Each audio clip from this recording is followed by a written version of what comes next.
The ultimate waiting, I think, that we're doing as believers is we're waiting for the return of Jesus. And there is going to be a day when he breaks through the clouds, and all that waiting and that anticipation is brought to its crescendo, and we get to see him and be with him again. And he's going to make things right, and that waiting that we felt is going to be relieved. Okay. We're getting real, authentic, just crossing the legs. Let's talk about singing the waiting. All right, welcome back to another episode where we go through the songs on your new album. Indeed. What song are we talking about today? We are going to talk about Sing in the Waiting. Ooh, what's that all about? Never heard of before. So Sing in the Waiting is one that is kind of different than the rest of the album. And I remember having like a lot of debate in my mind about, does this fit with everything else? Mm-hmm. How do these songs all fit together? Like, what's the uniting idea? Mm-hmm.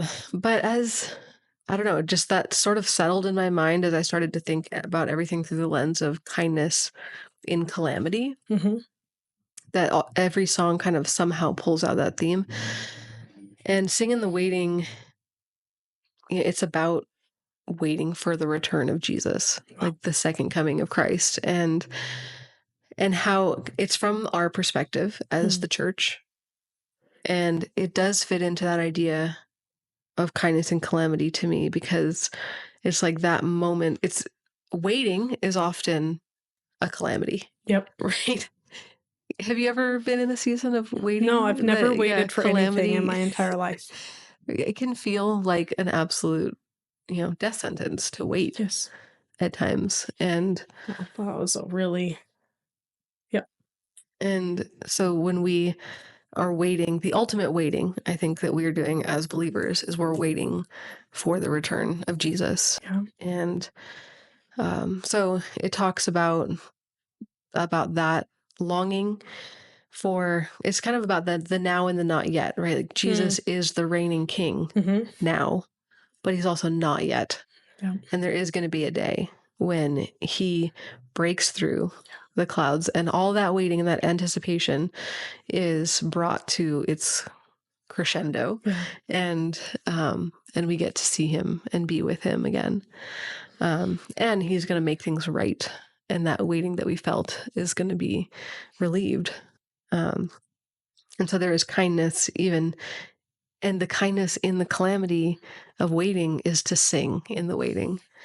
And that we actually, like, our hope and our worship of him and our hope set on him, the hope that we have is him revealed, so we're looking forward to that, is his kindness. Like we rest in that worship of him. We wait with a song in our heart. So that's the idea of Sing in the Waiting. And I realized this about this song only recently, like a couple weeks ago. It's kind of cool that, one of my former albums, The Coming Glory, there's a song on there called I'm Coming Back. Oh, yeah. And it's about the return of Jesus from Jesus's perspective. And Sing in the Waiting is about the return. I didn't even think about that. No, yeah, I didn't either. But it's like one of the most prominent songs on that album. Yeah. And so it's like, I've listened to both of them back to back, and it's like, wow, that is a really beautiful way to listen to them. Wow. It's like Jesus saying, don't lose heart. I'm coming back for you. Yeah. That's an I'm coming back. And then Sing in the Waiting is, we are waiting, we are ready. Yeah. Lamps are trimmed and hearts are steady. Yeah. It's like this call and response of like, I'm coming, we're waiting. I'm coming, we're waiting. Yeah. And I just got goosebumps. Wow. That's so cool. Yeah. What was the process like? This is one of the songs that I felt like listening to it acoustically, and then the way that it turned out are two separate songs. Yeah. Like they're kind of not completely different, but the way that they play out is very different. Yep.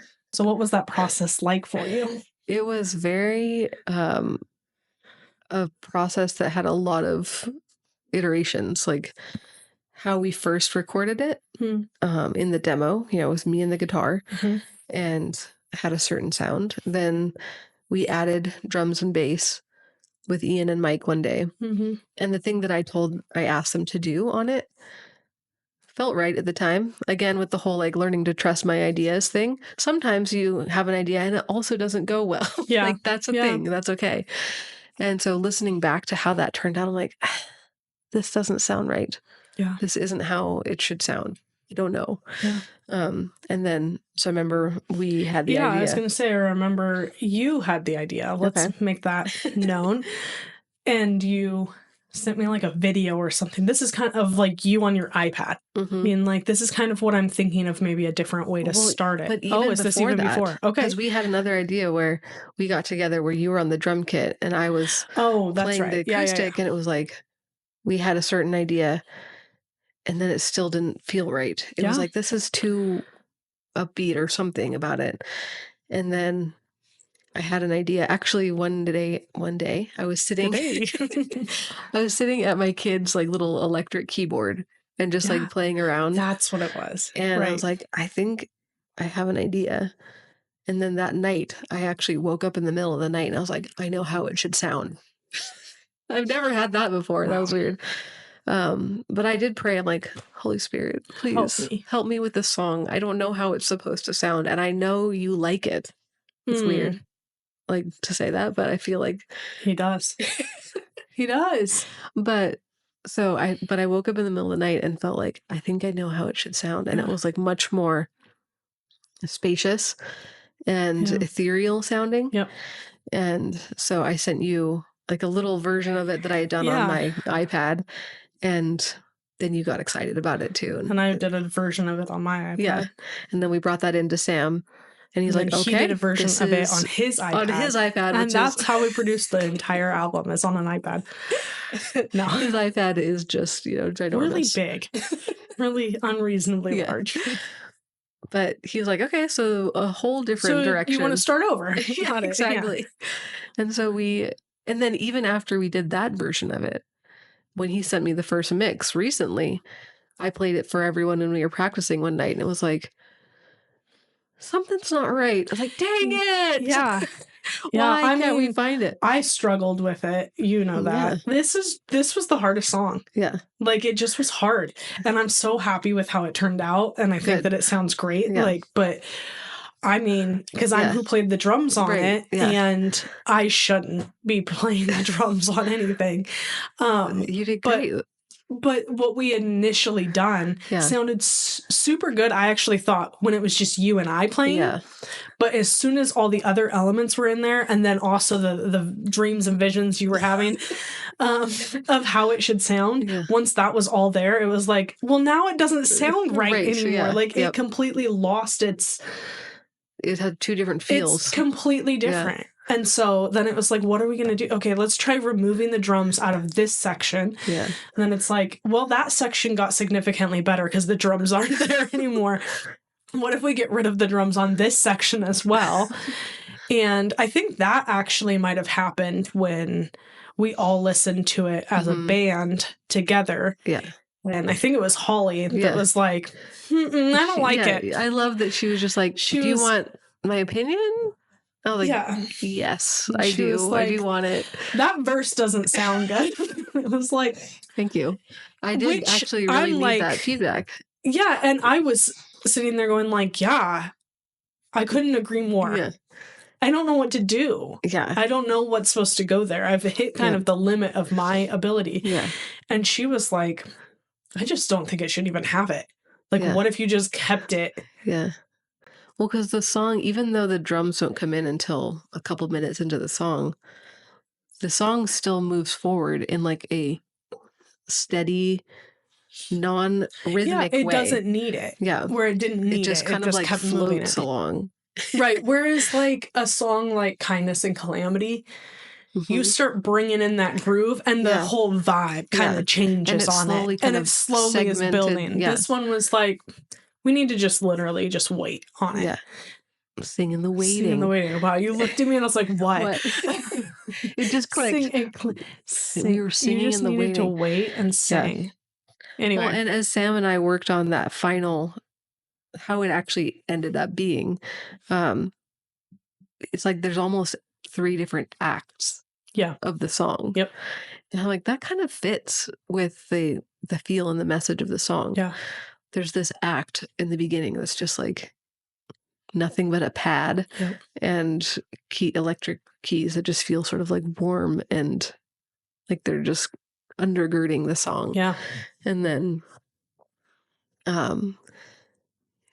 the guitar comes in and it does sort of start to move forward, and then the drums do come in with this like this sound that we kind of did, this like inverted cymbal. It sounds really cool going into the drums. And then the final, like I love the last minute of the song. It's so good. I remember the first time that you played it for me. And his eyes were aflame, and on his head many crowns. Written on him was a name no one knows but himself. And I was like, I'd like it 3 times longer. Like, do you remember that? Yeah. Does that sound okay? Yeah. I just remember the bridge or the whole song. No, that bridge. Right. I just remember being like, I wanted to cool. Keep more. Going. More. I was like, more. You're like, I've run out of the scriptures. It's so literally, I will now be just making it up on my own. Like, it's all right, more weird. It's gonna get heretical here if I keep going. Like, but add to this prophecy. But it was so fun, that section doing the build, because then with the voices coming in with King of Kings and Lord of Lords. Do you want to talk about that a little bit? Yes. Okay. Tell me. This is the behind the scenes. Well, that's the whole point of this podcast. Point, right? Yeah. I hate to interrupt you, but if you can just pull that closer to yourself just a little bit. Yeah. That's great. Maybe a hair more. Okay. Just a hair. There you go. Perfect. So awesome. I had the idea to make it sound like a choir. But we also don't have the resources to have a choir she's not come having in. Friends for that.